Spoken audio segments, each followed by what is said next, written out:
off-road together.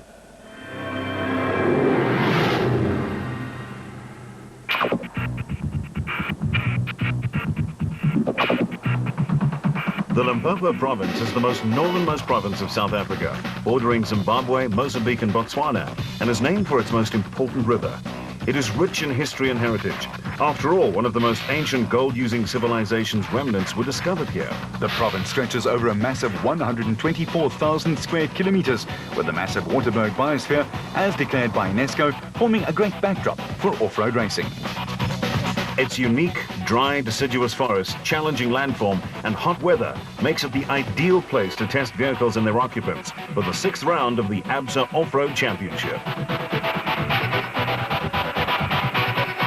And when the 66 teams and their very clean and very ready chariots drove into the capital of Limpopo, Polokwane's Moropo Casino, to set the scene for this epic battle, everyone expected a tough race, and that's exactly what they got.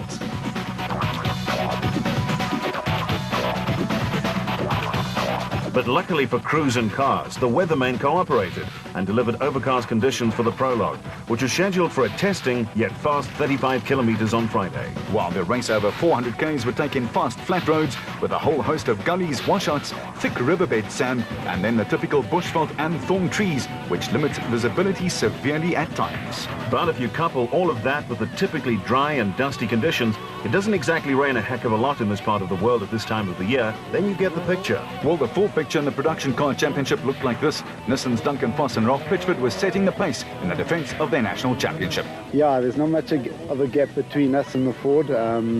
So yeah, this is an important race. We're obviously all going to be wanting to do as well as possible, but yeah, we're looking for a good result. Even more so, Duncan, after your disappointment at Sun City, where you had to drive so hard. Yeah, we had a problem in qualifying, which put us right at the back. But, we came through from the back to 5th, so we scored some really important points. We didn't lose as much as I was worrying about. Now, to top it all off, this is a little strange. You're racing against your boss man. Yeah, and despite what he says, he's going to be going as hard as he can. So whatever he tells me, I'm not going to believe him, and I'm going to just do the best I can. Nissan Motorsport manager Glenn Hall was standing in for Ivar Tollefson, another role for the former SA Rally champion. Again, one that I haven't done for quite a while. And how long has it been since you've changed a few off-road gears in anger? Well, I did a short prologue on the desert race, which is the only time I've done anything off-road, in 2004, so it's a good 4 and a bit years ago. Think all the rally experience you're able to call on will stand you in good stead? Well, I'm going to need to call on something, so I hope it's still there, still in the memory banks. And the tactics, as hard as you can go for as long as you can? Oh no, I can't say that. I've got to be responsible as well. So we'll see how it goes, and really, I've got to bring it home. We've got to win, score some championship points towards winning the manufacturers, and but I'll see how it goes in the beginning of the prologue. If I feel comfortable, then I'll give it some more, and if I frighten myself too much, then we'll just back off. Clearly a very wise man. Now, Ford were ready to do battle and weren't even pressurized. I must say today I'm not feeling the pressure too much. Who knows what it'll be like early tomorrow morning before the start. But I think we're very confident in the car that we've got. The range has performed faultlessly all year. We've done a lot of work on the car. All our preparation is 100%. So I'm not feeling too much pressure, no, but really looking forward to it. Neil, it's one of the shortest prologues ever. Will that change your tactics in any way whatsoever? Yes, it probably will. I think the biggest problem for me, or not a problem for me, is that the race tomorrow, the main race, is that little bit shorter. I prefer a longer, technical, harder race, so with it being a little bit shorter, doesn't give us quite as much time to get into the position we want. So, but in saying that, I know it's a rough race, and we enjoy a rough, tight, technical race, so yeah, looking forward to it. Toyota's team has been doing the hard graft, and the Castrol Toyota Hilux was ready once more, but were the drivers? Yeah, absolutely. The guys have put a lot of work in, so let's see how the prologue goes. I think we've got a good package, and there's some exciting things in the pipeline, so we're waiting with anticipation there. The 35k prologue, it's short, all out as fast as you can? Yeah, for sure. From our side, the prologue's going to be max attack. It always has been. It's a really enjoyable part of the race for me, which I really enjoy. And yeah, it's pedal to the metal, eh? Because it's so short, it's a different approach and strategy. Oh, absolutely. The shorter prologues always have been a little bit more tricky. You can't afford for any mistakes. But, you know, everybody has the same field. So, I mean, you've got to just go out there and attack, and you've got to try and put that behind you and make sure you do something as clean as possible and as fast as possible. For the orange and black liveried RFS Motorsport team, their new charge was finally ready, but it took a while. Yeah, it's a long time waiting. We waited 8 months for the car to be completed, but we had 50 Ks of testing on it since last week, so it's not very much. But we will use this event for more testing. But the car feels fine, and I'm glad we are here. Who built the car for you? The car was built, the chassis was built by Achim and Stewart, and the assembling was done by ourselves, RFS Motorsport. Well, whatever the case, it was ready or not. Here we go. And it was Grenier and his co-driver Chris Birkin who were off and flying at the start. The victors in the Eastern Cape in April are always quick in the prologue and have won their fair share of those this season. They wanted another one in Limpopo because it means dust-free driving at the head of affairs.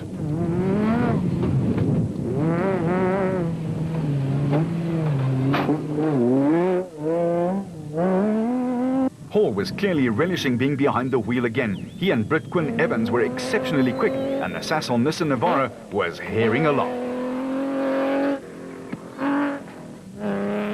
Track star Anthony Taylor and his navigator Robin Houghton were also highly impressive, and the former teenage national champion was quick and effective.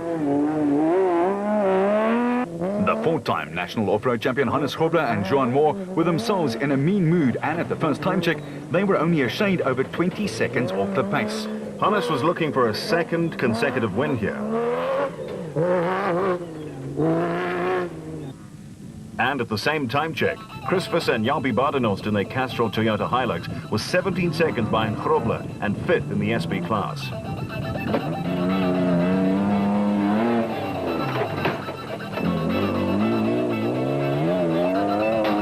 Woolridge and Scholthammer were literally flying along in the Ford Ranger, and they flew into and out of a ditch earlier, luckily without any major damage.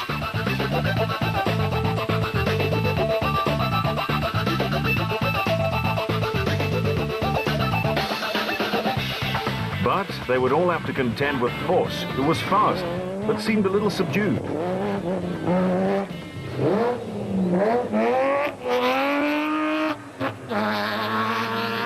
The Nissan was certainly not sounding sick though. And Arnie, nor was the Rubicon Toyota of husband and wife team George and Sharon Barkhuizen, who were 8th in the SB class in the prologue.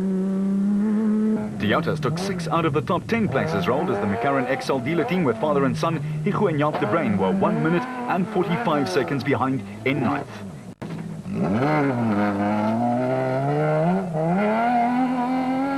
And Mike Thompson and Brian Haviland rounded out the top 10 with a very clean run in their Feltex Toyota Hilux.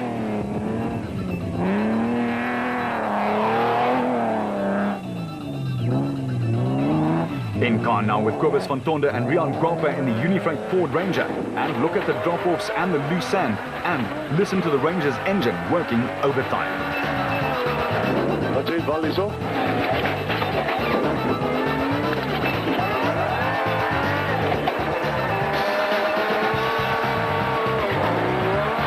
Kijk, rechtszijd is op.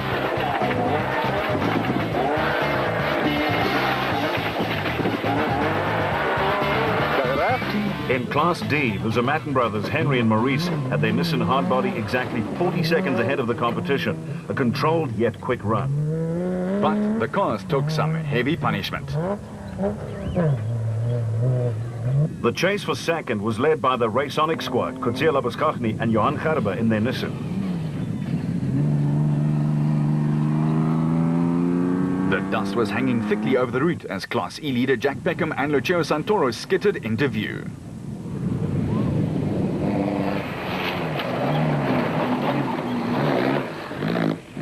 They were in turn precisely half a minute ahead of Jannie Visser and Joks Leroux, who have brought the team Barbaspan Toyota home 4 out of 5 times already this season.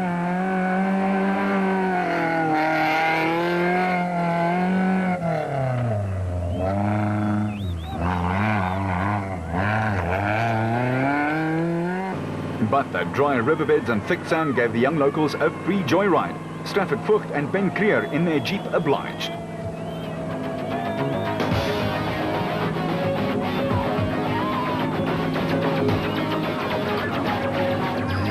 biggest joy of the day, though, went the way of Tronje and Birken, who were just 5 seconds ahead of the surprise package of the day, Glenn Hall, who led his more fancied employees, Krobler and Force home. Or maybe they were just being nice to the boss. Don't you dare tell him that. In the special vehicle class, there was great expectation that the route would suit the so-called space frame cars, as the Limpopo races what has been in the past. It's technical and tough. Food for these big monsters with their massive shock absorption systems and large torque engines. Here the championship race was as open as a golf tournament without Tiger Woods, and just 29 points separated the top four, led by the father and son team of Cully and Quinton Silvalt. Yeah, for sure. The guys it's been very close the whole year, you know. So this race is important, obviously, like all of them. The first aim is to finish, obviously. We have done quite a few changes ourselves. It's the first time we've had the car back to our own workshop in Palabora. So we think we've done a couple of good modifications to the car, so we hope it all works out. Atang Makhakanene and his co-driver Jeff Minnett were back in their Cellacore Group 2008 Porter with its huge 4-litre engine. They were ready to finish this one in Limpopo. Yes, we are, especially after the DNF of the last race. We can't wait to finish the race this time. Atang, you haven't driven for a while. Is the old feel coming back again? Getting better? I think the feel is already back. It's just a matter of sorting out the small issues on the car. Otherwise, our pace is up, and we just hope the problems we had at the last race have been sorted out. Indeed, everyone was hoping and praying for that, but in off-road racing, it's prevention rather than cure that does the trick. The father and son combination, Nick and Ryan Harper, were exceptionally quick on the prologue route. In fact, faster than everyone. With defending special champion motorites Evan Hutchinson and Achim Bergman 30 seconds back and battling to keep the gap small. The dust was incredible as the specials churn it up even more. Century Properties' Mark Corbett and Rudy Balzar were third quickest, a further 11 seconds back. The second Atlas Copco Porter, that of Gary Berthold and Andre Vermeulen, was effective, but not the usual prologue winner that it's been for the past 2 seasons.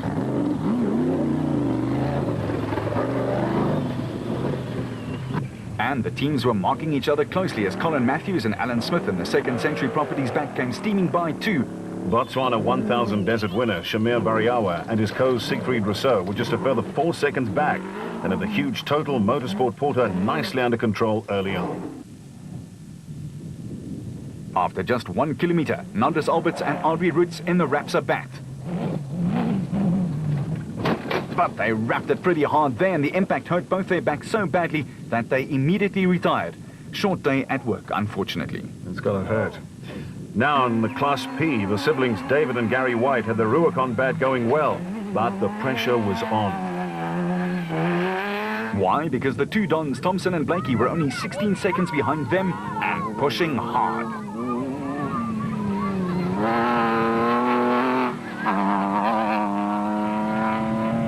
Mark Hakanene and his co-driver Minnett were 7th, almost 2 minutes down, but were impressive with their clean driving.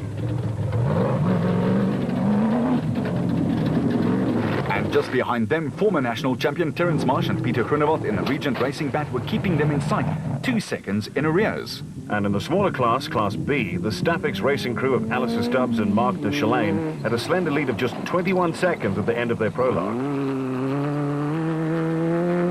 Over this outfit, the Rubicon bat with Lodebrain and Rudy Brits aboard, they clocked 30 minutes and 14 seconds.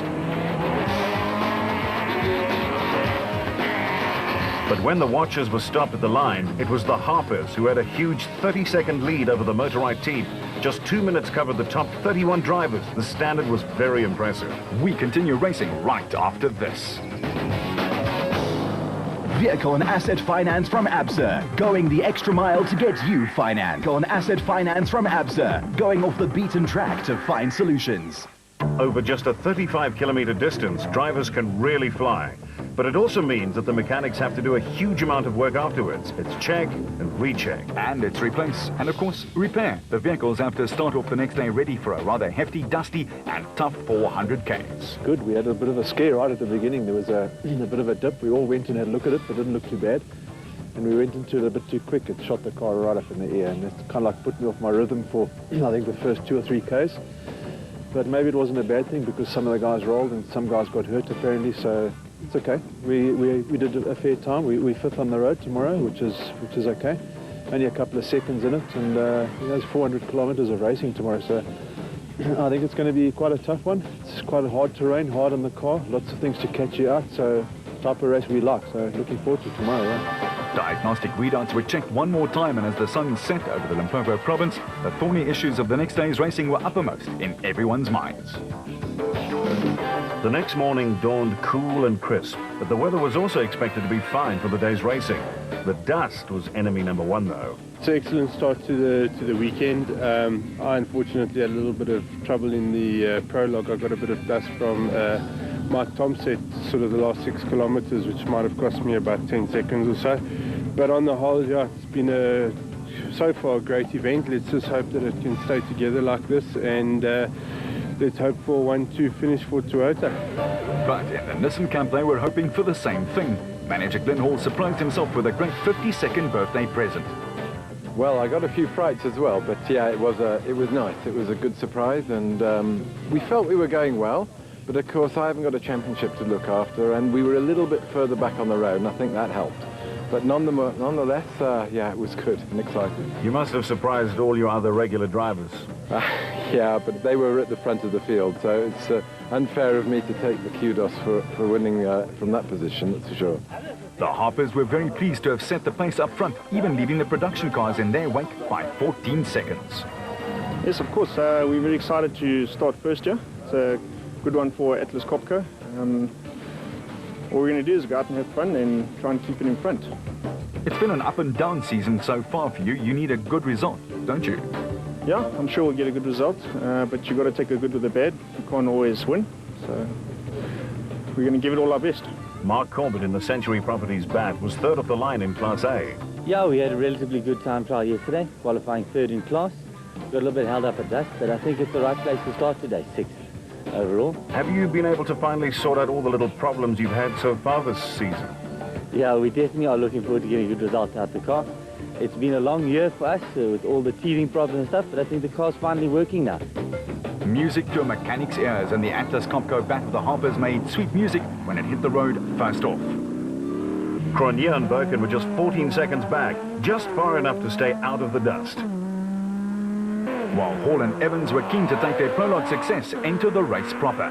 Well, the old off-road adage is to finish first, you first have to finish, and unfortunately the Harpers have not done that enough in 2008. They only got to the line 3 times and needed a good one here. Out on the road, they certainly looked like they were ready to do that.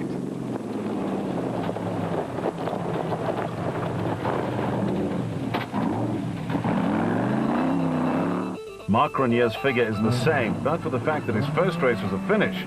But it was excluded on a technicality. And if we go in-car, you can tell that this route had the potential to be a car wrecker. Caution was without doubt the watchword.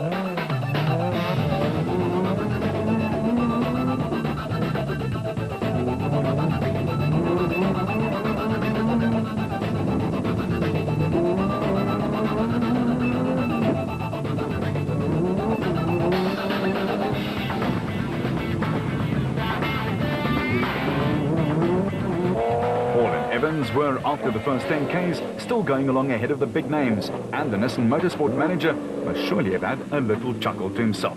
Fancy that, leading Paulson Krobler. And the rest of them too.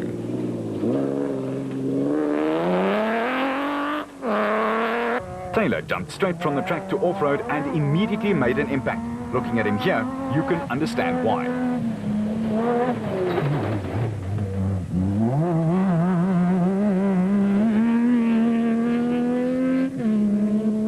The early parts of the route from the Easterberg Pleasure Resort would follow a circular lap, which means the teams had to negotiate twice.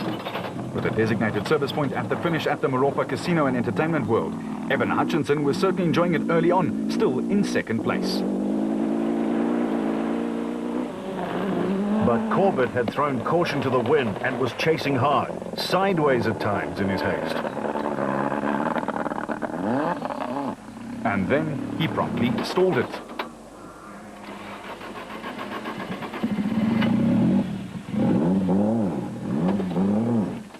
Twice.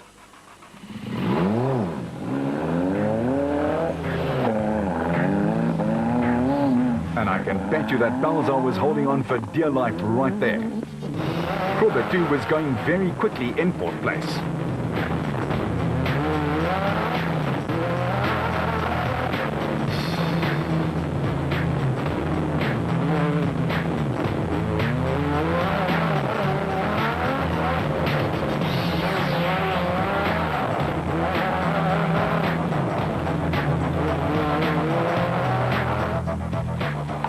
Visser and Bardenos were starting to ease the Toyota into more speed, and they were ready to pounce on 1 or 2 SP cars ahead of them.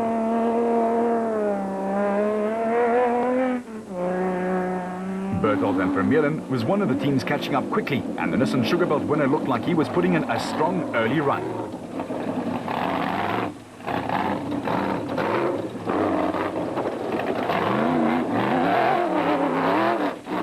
With Colin Matthews and Alan Smith, certainly one of the most consistent crews of the 08 season, keeping it quick, but definitely not reckless.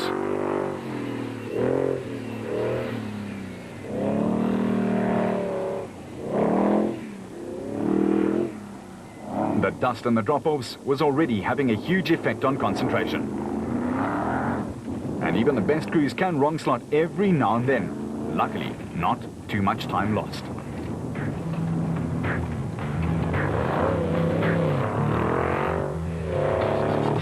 Woolridge and Scholthammer were, as they always are, very dependable.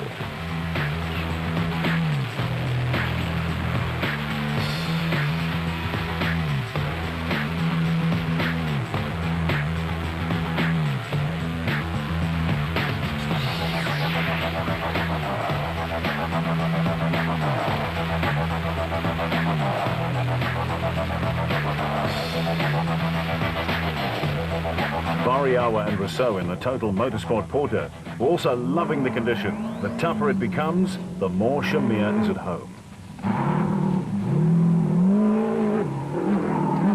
With Class P leaders, the Whites in an unbelievable 13th overall and doing some giant killing.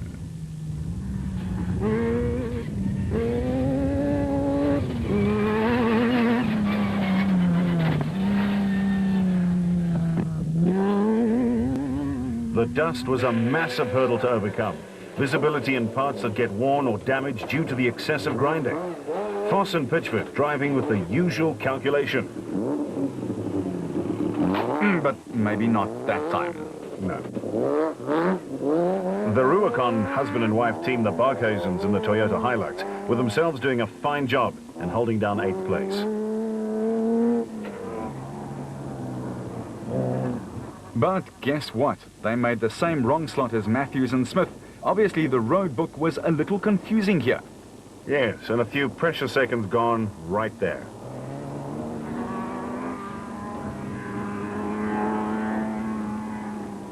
But if you could use the term in off-road, back on track. Makakanane and Minute were having a very good time in their new edition Porter and were still 7th in the specials.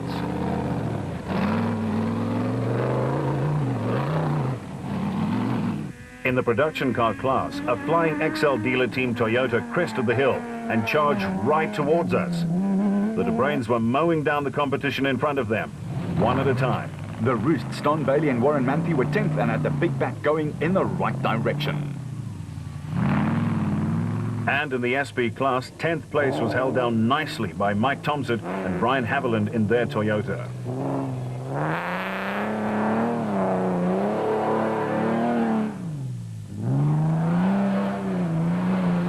While Guapa and Fantonda's Unifreight Ford had been very trustworthy and had failed to bring them home only once, and that was in their last race at Sun City.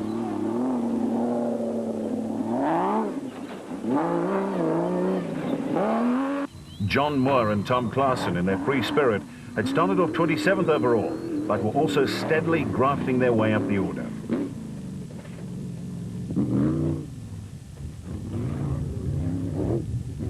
And Mark Ferguson and Craig West and the last of the SP category forwards were holding station just fine in the 12th place.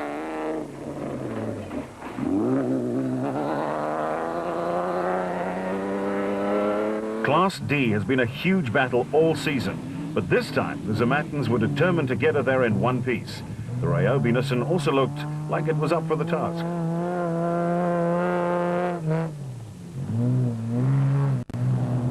The Silwots were strangely off the pace and caught away through the first loop. They still hadn't quite hit their straps. Certainly not, and the same could be said about Michael Whitehouse and Matthew Carlson. But they always race with one eye on the finish line.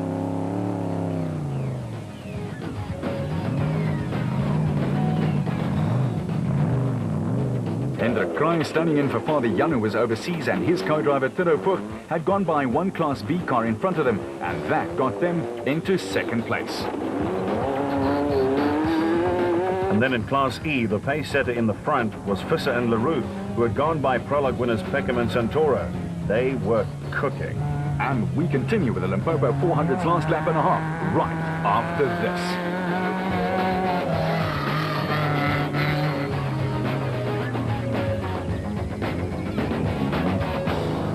Vehicle and asset finance.